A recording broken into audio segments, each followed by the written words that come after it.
Today Dubstechnology Present with another video. So, the R15 Dream Mirror Edition also features a 16 plus 20MP primary camera setup, while the R15 makes do with its dual 12 plus 5MP configuration around back.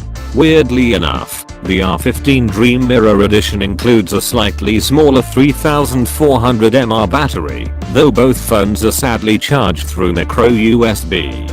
Other differences include the R15 Dream Mirror Edition's ceramic back, Bluetooth 5.0 connectivity, and 8MP face portrait mode.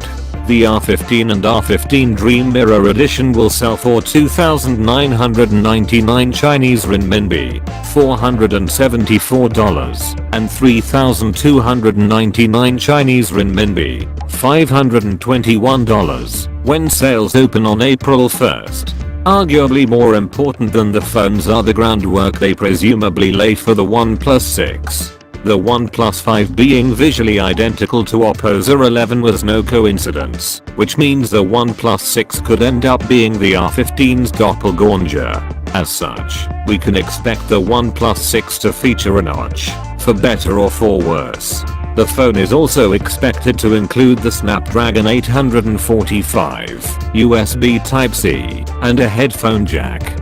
We do not have to wait long to learn more about the OnePlus 6. Because rumors have come in much earlier than usual this year, the phone might be announced sometime before June. Even if that is not the case, we expect to learn more sometime this summer. Thanks for watching. So always stay tuned with new videos from my channel. Let's like, subscribe, and share my friends. Cause you all the best.